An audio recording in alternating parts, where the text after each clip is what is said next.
Hello everybody and welcome back to my channel. If you are new, hi, nice to meet you. My name is Lisa Doxy. So we're in my bed again. We did a video a while back in my bed and it was the most comfortable video I've filmed. So don't be surprised if you see a lot more videos coming with me in my bed. But anyways, that's not the point of today's video. Today, if you read the title, then you guys know we are doing 5 mindful habits that changed my life. Basically, this last I'd say 2 years, pretty much everything in my life has changed, including like how I feel about myself, how I take care of myself, and I guess just like how I treat myself. And it all started with little things that I didn't think were important, I guess, or I didn't really pay enough attention to. But those like 5 things are kind of what started this domino effect of me feeling better, of me taking care of myself better, of me loving myself better, and just the whole fucking enchilada, whatever. So that's what we're gonna be doing today. I have a list on my phone and I just want to like go through each and talk them through with you guys.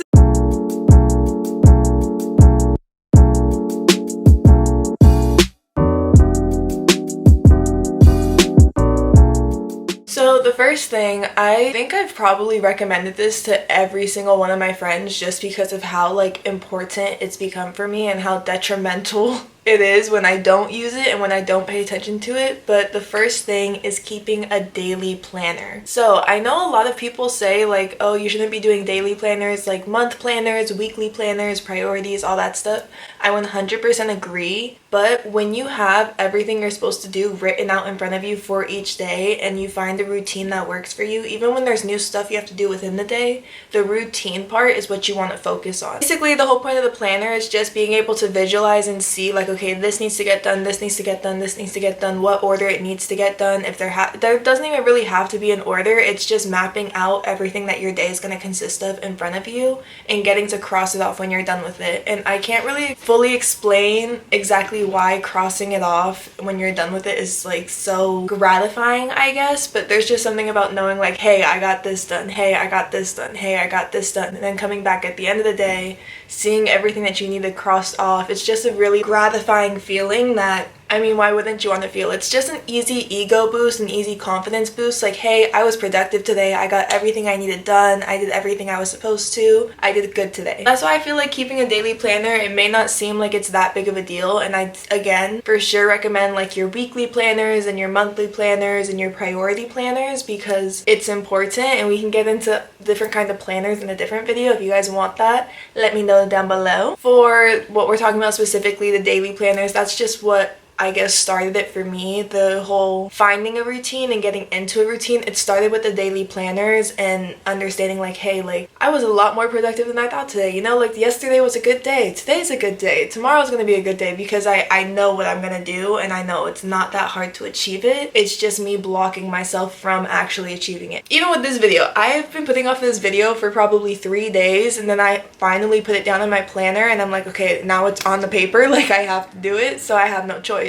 And now I'm filming this video. Okay, so following that, I talked a little bit about routine. Now I'm gonna really talk about routine. One thing that I've definitely noticed and I really appreciate that I've started doing is creating an entire morning routine and an entire night routine. So even if like, let's say I start my morning, I get through my entire routine and you know, it's a good day because I did everything I was supposed to do in my routine. I took care of myself, I worked out, I ate breakfast, I cleaned up, got ready, showered, all of that stuff. It's like, okay, now I'm ready to go into my day. I already started off my morning productive, doing everything I need to do in my routine. Now I'm gonna go get into my actual day. And even if I go outside and it's a completely horrible day and I have a completely awful day, at least I know like when I come home, I have a night routine that I get to do. And it's not have to do, it really is like I get to do it because when you fall into like the habit of sticking with your routines and continuing on your routines, I don't know, it's kind of like, yeah, I get to do it because even if today was shitty, at least like I know I can come home and wind down and I know exactly what I'm gonna do when I get home. I know exactly what I need to take care of and it's gonna relax me and calm me down and just unwind from the day because it's something I actually enjoy doing. If you find the routine that works for you, you're gonna find that you actually enjoy doing that routine.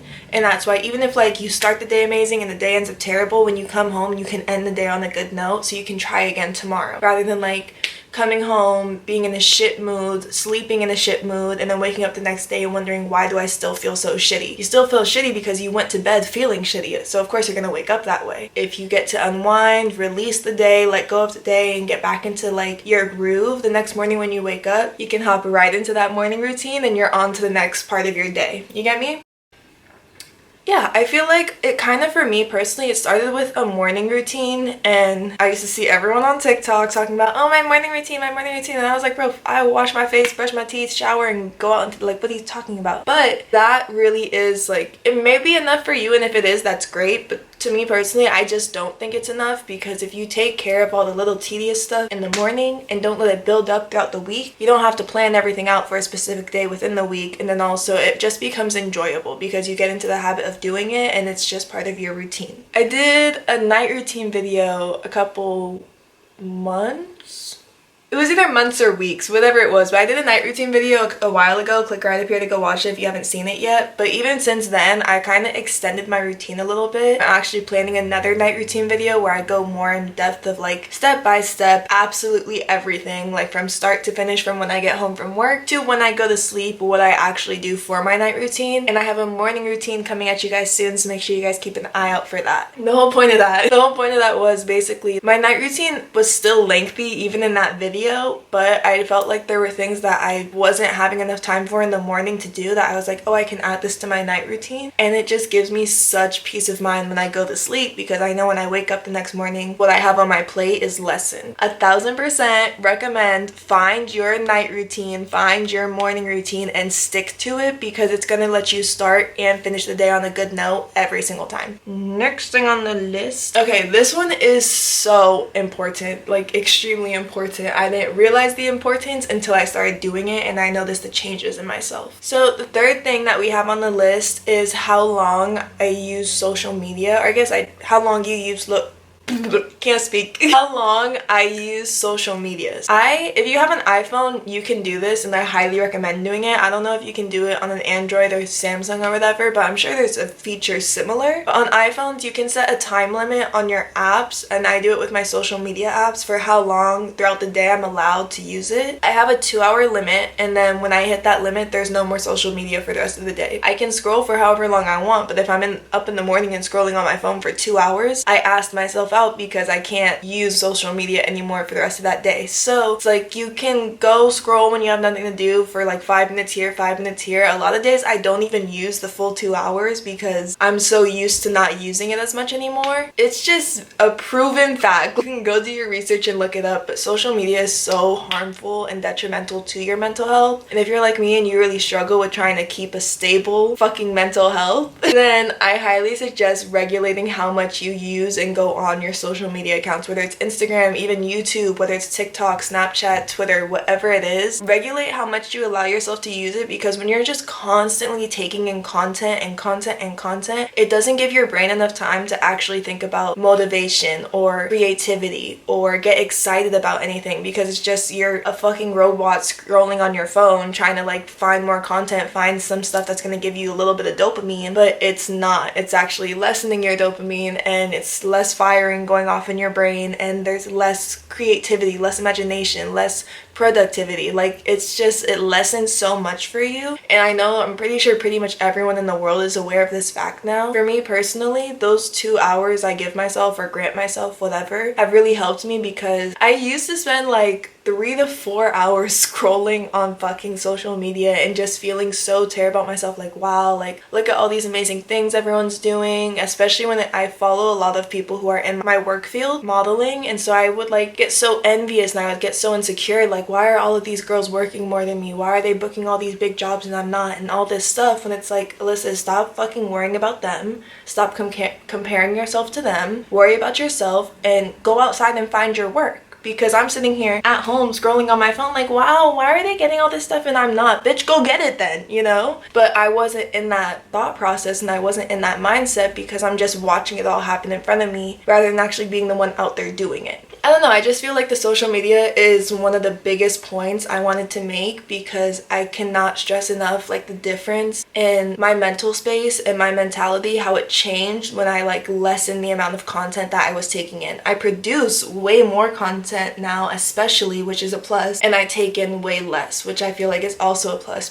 Okay, number 4. This one took me forever forever to actually like get down and make like my routine and a schedule and everything, but a consistent wake up time. Basically what this means is just pretty self-explanatory. Have like a specific time that you know you want to wake up, at the very least Monday through Friday. It doesn't even mean that you have to be up at that time and like doing something. It just means my eyes need to be open, I need to be alert and awake at this time every single day. For me personally, what actually works for me is I wake up at 9 o'clock every single day, 9 a.m. And even if I don't have anything to do that day, I'll let myself sit in bed and like stay in bed until I have to get moving and just get into my day. But it's the fact of creating that routine of, well, Monday through Friday, I have to be up every single day at 9 a.m. because I feel, especially now since I've been doing it for so long, I feel like when I'm not up, I've lost half my day and I wasn't productive at all. And then it makes me feel a type of way about like, why didn't I get up earlier? Why didn't I do this? Why didn't I do that? And then the weekends is like my days off, I guess. Weekends is when I'll let myself sleep in and do whatever I want. But Monday through Friday, I know, okay, I have to wake up at 9 o'clock tomorrow. I may not have anything to do, but I have to wake up at 9 o'clock tomorrow. It's basically just another way to practice self-discipline and, what's that word?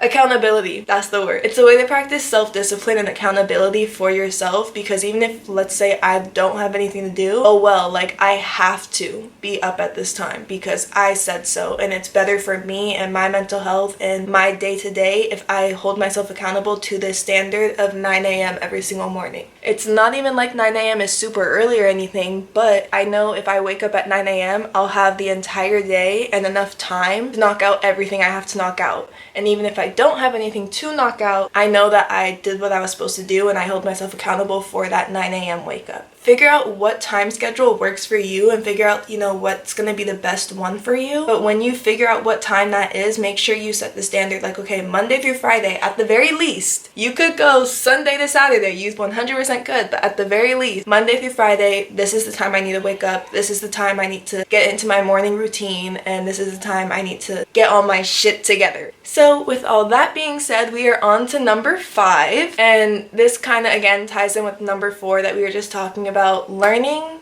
self-discipline. This one is major. Like, this one basically goes hand in hand with every single point we've talked about so far. Nothing is gonna get accomplished with these 5 points unless you have number 5. If you don't have self-discipline, 1, 2, 3, and 4 are not gonna happen for you, and they're not gonna be possible because you haven't taught yourself, like, even if I don't want to do this, I have to do this because the Alyssa tomorrow is gonna thank me for this. You have to have that like inner monologue that's gonna be telling you like, you don't have a choice. Like, you said you had to do this today, so you have to do this today. Or you said you're gonna have some form of physical movement every single day, so like whether it's working out, whether it's stretching, whether it's a walk, whether it's running up the hill, whatever it is, make sure that you get your physical movement in today, not because you want to, but because you have to, because you said you were going to. If you can't keep the promises you make to yourself, you're not gonna be able to keep the promises that you make to anyone out in the world, whether it's friendships, family, work, regardless. If you can't even hold yourself accountable, you can't expect anyone else to hold you accountable, and then you're not reliable. If you're not reliable,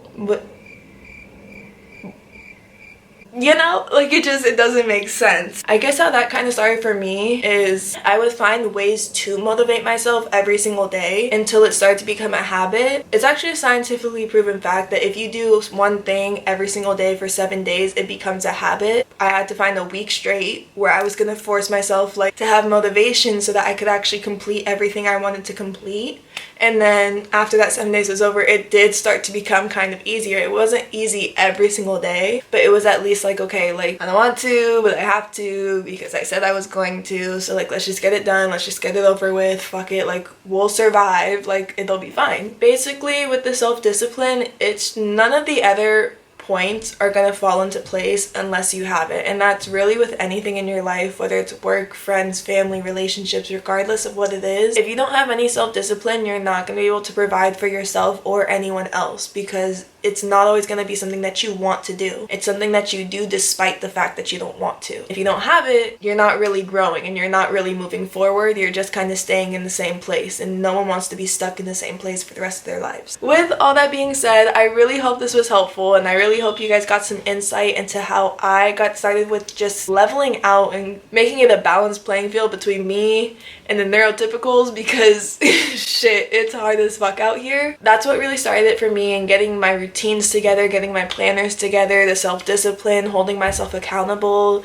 waking up at the specific time. All of those things basically kind of created this domino effect of where I'm in such a better place, like mentally, physically, and spiritually in my life. I've never felt so aligned with myself as I do now, and I truly believe that every point I've talked about today has a huge part in that. So I wanted to share it so that you guys can maybe start implementing it in your own lives and just getting yourself better. It's really hard to pull yourself out of a dark place, especially a really bad place, when you don't have anyone to pull you out of it. And it's not that I didn't have anyone to pull me out of it, it was that I was so low that they couldn't even pull me. I had to pull myself. So if you're in that situation, I highly recommend you take what I said into consideration. And even if you're not, and you just want to grow and evolve your life and become a little bit better for yourself, take everything I said into consideration, take everything with a grain of salt, because what works for me may not work for you, but some semblance of it might. Again, I hope you enjoyed. I hope this was helpful, and if it was, leave a comment down below. I have way more tips and tricks for like mindful habits, so